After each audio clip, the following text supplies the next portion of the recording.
sabon na ikaw dyan, Jilay, magsabon ka na. Kaya Another blessing mga kagutom. Nanguha ng tilapia ang aking anak ng dalagang babae na si Jella Rose Maranga. Yan ang kuha niya sa punong maraming native na tilapia. Papakasin namin, dadaingin. Yan. Nahanap niya yung mga hipon niyang nakuha. Siya yung hipon mo ate. Yan ah.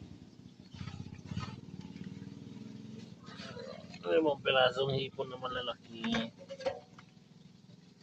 Meron pa yata eh. Kalkalin mo sa ilalim.